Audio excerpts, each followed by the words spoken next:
Sí, para hablar del siguiente tema quiero retrotraerme al momento político en el que empezó esto, porque no podemos dejar de decir al principio, o sea, podríamos, pero no queremos dejar de decir al principio, que la presentación que hicieron 54 diputados de oposición eh, a la ley integral contra la violencia hacia las mujeres, que había sido aprobada poquitos días antes y que había sido celebrada como un avance histórico, se hizo el mismo 8 de marzo, en el Día Internacional de la Mujer.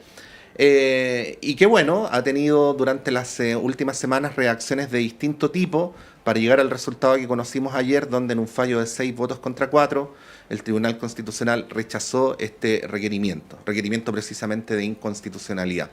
Queremos saludar a esta hora de la mañana a la diputada del Frente Amplio por el Distrito 10, Región Metropolitana, Emilia Schneider, para conversar sobre este tema. Muy buenos días, diputada. Como siempre, muchas gracias por poder conversar a esta hora. Hola, muy buenos días, Patricio. Un gusto conversar con ustedes y bueno, también muy contenta por la resolución del Tribunal Constitucional. Sí, partamos por ahí. ¿Qué comentarios haría para iniciar y luego hacemos algunos aterrizajes?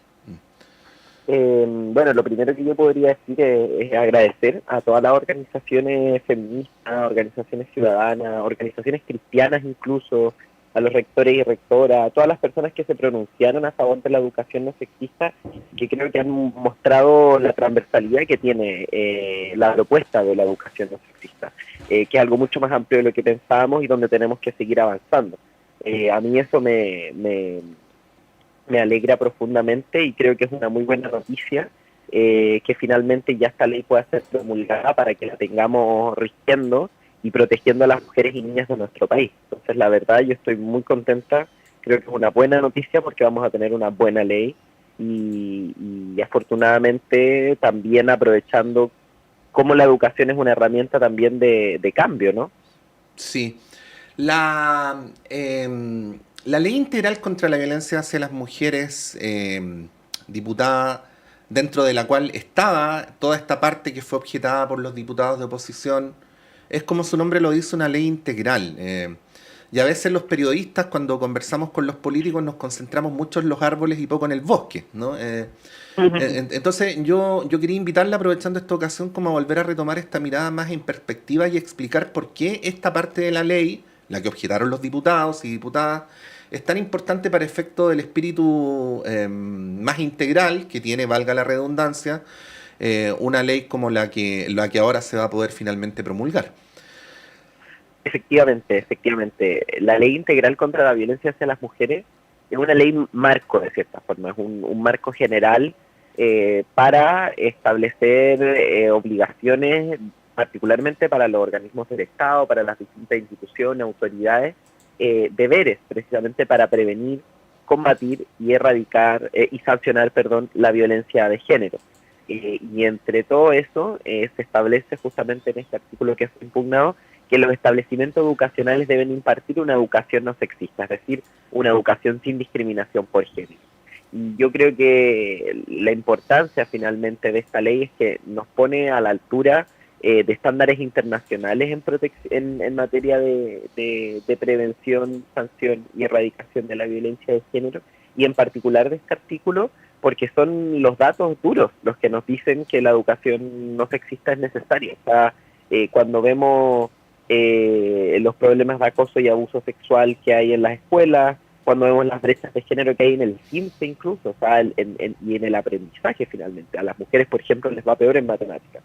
Cuando vemos las brechas que luego se predican a la sociedad, cuando vemos la violencia en el pololeo, etcétera, etcétera. ¿Cómo no vamos a utilizar la educación como una herramienta de cambio? Si la educación hoy día es un espacio de reproducción de distintas violencias, entre ellas la violencia de género, también puede ser una herramienta para erradicarla. Entonces creo que finalmente, dentro de toda esta ley marco, que se establezcan también obligaciones para los establecimientos educacionales me parece muy bien. Un deber precisamente de no discriminar a la hora de impartir la educación y por el contrario, promover la no discriminación y promover la igualdad y la no violencia. Sí. Y asimismo esto se hace con distintos órganos del Estado. Y eso yo creo que es lo relevante, ¿no? Que acá se establece una estrategia más integral, como bien dice el nombre de la ley. Ahora, no esquivemos que el trasfondo de esto es que hay sectores que hacen planteamientos como el que usted señala, diputada, y otros que enarbolan otras libertades, y de hecho que señalan que esta ley es la que discrimina y no al revés, ¿no?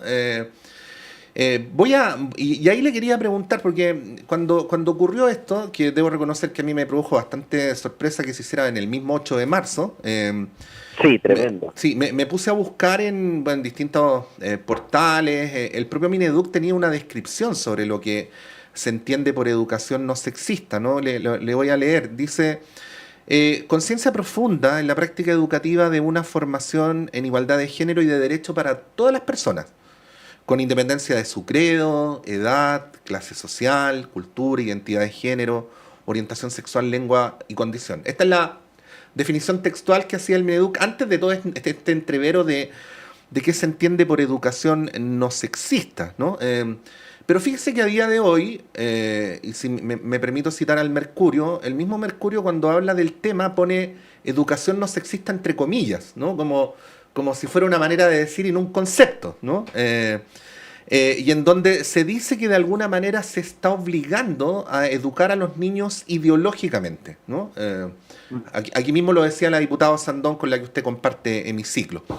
¿Qué reflexión podría hacer sobre esto? Porque ellos también enarbolan libertades y también acusan discriminación en la ley. Sí, yo creo que es una mala forma de comprender la educación no sexista. Primero, lamento que efectivamente se relativice este concepto, o sea, se le trate como una cuestión meramente ideológica, cuando hay estudios y datos que respaldan que los problemas del sexismo y la discriminación en la educación son graves e impactan a los estudiantes. Entonces, y esto no es nuevo, no lo estoy inventando yo, hay literatura al respecto. Ahora bien, ¿por qué? Yo podría dar una definición más sencilla que la del Ministerio de Educación. Yo creo que la educación no sexista es aquella educación que en su práctica de contenido es capaz de visibilizar y de combatir la violencia y la discriminación por género. Te lo pondría en esos términos, más sencillo. Y con esa definición, ¿cuál es el problema? Porque una educación que no discrimine es una educación que finalmente deja de poner brechas, que se propone combatir desigualdades, pero que no impone ninguna forma de ver el mundo, que no impone una forma de ver la educación en general, que no impone un proyecto educativo, sino que más bien siento una cuestión que para mí es un mínimo, que nos pongamos de acuerdo que dentro de la diversidad de proyectos educativos, de la libertad de enseñanza que existe en nuestro país actualmente, y que ya existe, un deber es que los establecimientos educacionales no discriminen por género, así como tampoco deberían discriminar por el dinero que tenemos en el bolsillo, por nuestras creencias, etcétera, etcétera, etcétera.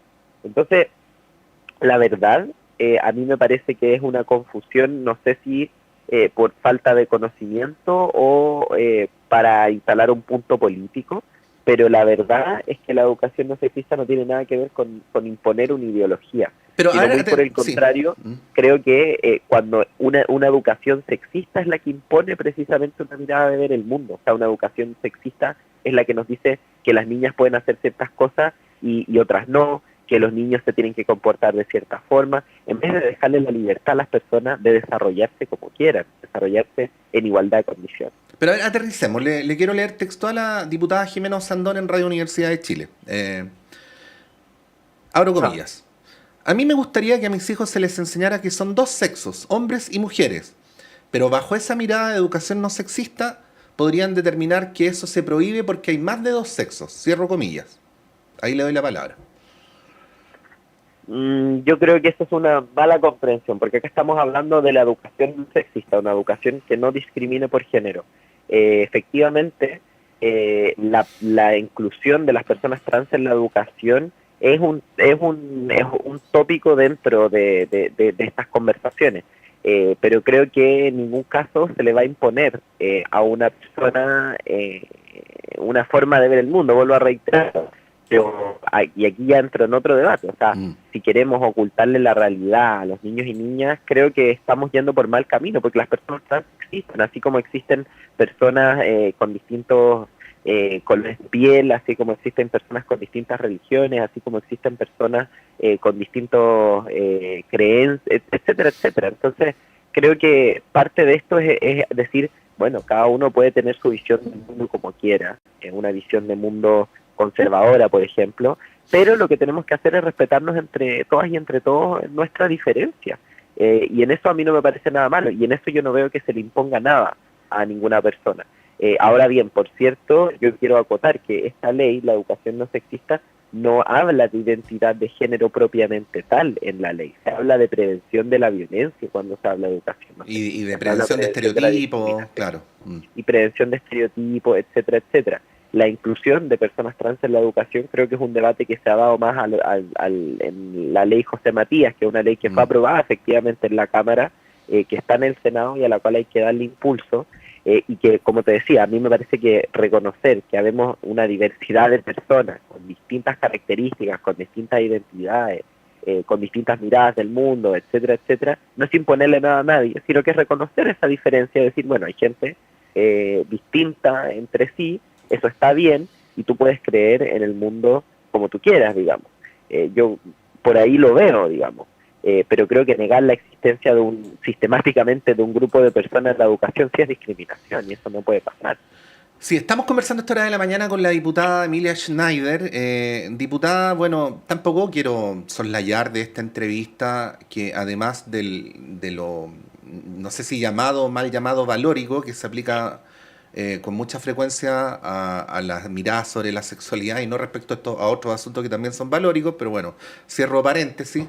Está el viejo, el eterno debate o la tensión o la pugna, llámelo como quiera, sobre para qué existen los sistemas educativos, ¿no? ¿Cuál es el rol del Estado en los sistemas educativos?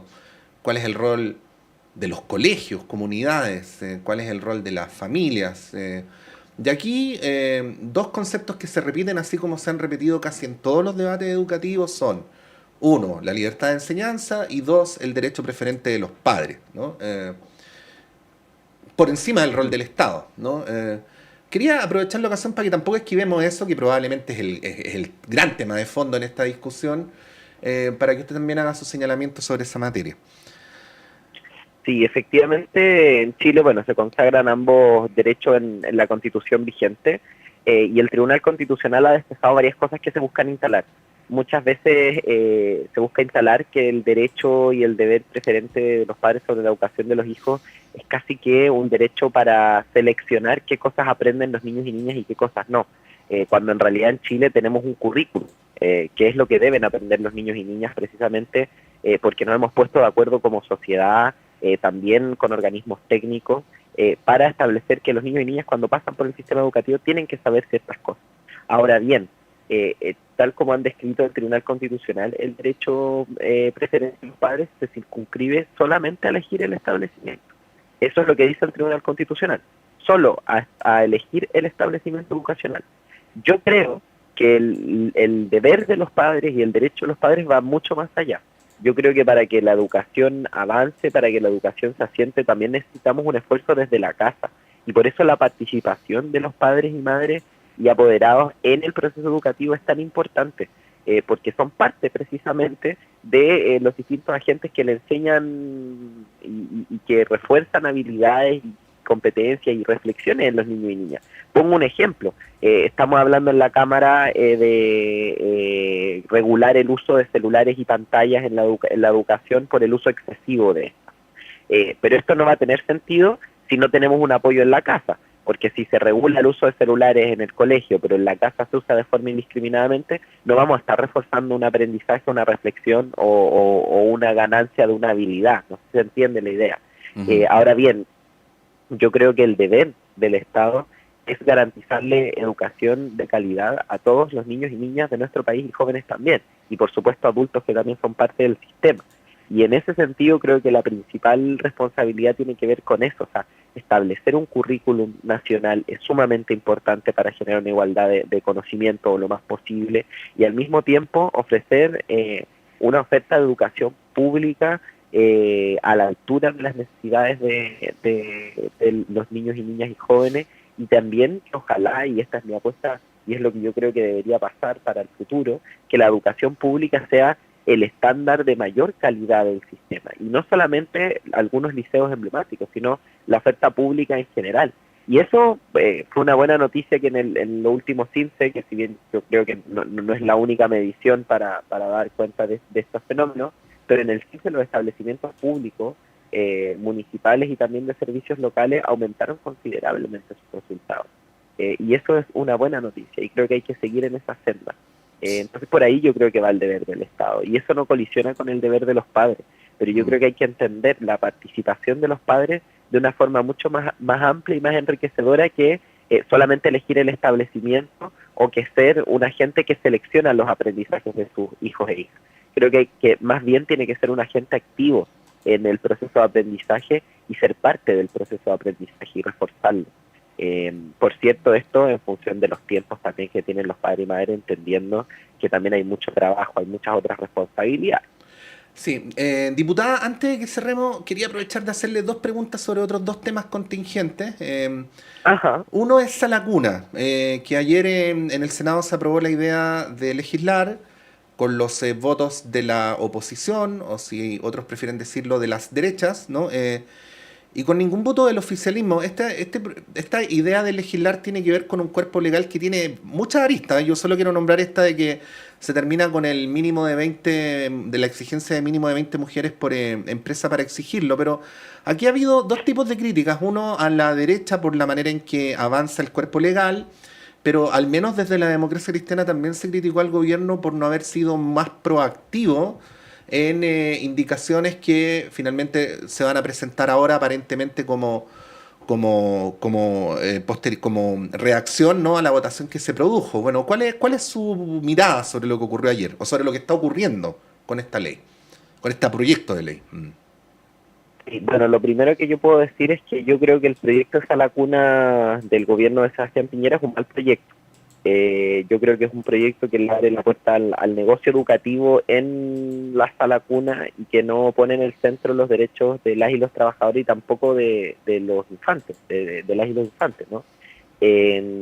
Yo lo que espero es que este no sea el proyecto que avance porque no tiene el respaldo de los gremios, porque no fortalece una oferta pública y porque no pone esa mirada de derecho en el centro que yo te mencionaba. Y yo lo que espero es que el gobierno pueda presentar un proyecto o una indicación para reemplazar el contenido de este proyecto y avanzar y avanzar con un proyecto que sea de acuerdo, por cierto, con diálogo, pero que mejore lo que tenemos. Yo creo y respaldo profundamente a los gremios que están opuestos a este proyecto y la verdad me parece que avanzar así sin escuchar a la ciudadanía, a las organizaciones de trabajadoras precisamente del rubro, es una mala idea. Creo que se está impulsando por parte de la derecha una mala ley de mala forma. Uh-huh. Y para finalizar, lo que está ocurriendo con el alcalde Jadwe, ¿no?, con su próxima solicitud de formalización. La diputada Orsini ha dicho que en su estimación el Partido Comunista debería reaccionar parecido a como lo hizo RD, que tomó medidas disciplinarias de distinto tipo, ¿no?, contra Carlos Contreras, Daniel Andrade, la diputada Pérez, antes incluso que el sistema judicial hiciera lo suyo, ¿no? ¿Qué es lo que en su opinión debería hacer el PC en este caso, o cuál es su mirada respecto a cómo debería reaccionar el PC frente a la situación que hoy día involucra al alcalde de Recoleta? Un solo comentario sobre la pregunta anterior. Sí. Uno de los grandes problemas es que esta lacuna, como lo plantea el gobierno de Sebastián Piñera, introduce la lógica del voucher, para quienes no estén escuchando, que me imagino que lo han escuchado. Uh-huh. Ahora, sobre la pregunta respecto al alcalde Jadwe, bueno, a mí me parecen que son hechos graves. Se habla de cohecho, fraude al fisco, estafa, son 3 delitos graves y creo que hay que seguir atentamente esta investigación. Por cierto, él todavía está en una etapa donde puede probar su inocencia, donde tiene todo un debido proceso, etcétera, etcétera, pero a mí me parece que los hechos son graves y que hay que seguir atentamente esta investigación y que se tiene que investigar todo a cabalidad para establecer si hay responsabilidades o no. Acá nadie, por ser de un sector u otro, puede tener ningún tipo de protección ni la va a tener. Yo no soy muy amiga de meternos en la interna de otros partidos, pero creo que lo que dice la diputada Orsini muestra el estándar que nosotros como Frente Amplio hemos puesto también. que es que efectivamente cuando una persona se ve involucrada en uno de estos hechos, hemos suspendido la militancia de sea quien sea, tenga el cargo que tenga. Y ese es el estándar que hemos puesto como Frente Amplio y que a través de nuestras acciones buscamos elevar también el resto de la política, ¿no? Yo no voy a decirle al Partido Comunista cómo llevar esta situación. Yo creo que como Frente Amplio lo que nosotros hacemos es adecuado, está bien, y le da también una señal a la ciudadanía de que no importa el cargo que una persona tenga ni la relevancia que una persona tenga, se le van a asumir medidas preventivas, por cierto, mientras dure un procedimiento de estas características, porque tampoco la idea es asumir que una persona es culpable antes de que la propia justicia lo haga, pero creo que es una señal de decir, bueno, como organización, como partido, no vamos a hacer una defensa corporativa, sino que vamos a dejar que esta persona ejerza su derecho a la defensa y que la justicia haga su trabajo. Ahora bien, vuelvo a decir, yo no voy a putear otro partido, pero eso es lo que nosotros hacemos como Frente Amplio y eso es lo que a mí me parece que está bien. Diputada Emilia Schneider, como siempre, muchas gracias. Que tenga un buen día. Muchas gracias, Patricio. Un abrazo para todo el equipo y un abrazo ahí también para quienes están partiendo el día y nos estaban escuchando. Eso mismo, son las 8:32, vamos a hacer un breve alto y a la vuelta empieza nuestro panel diario de conversación para seguir tratando este y otros temas.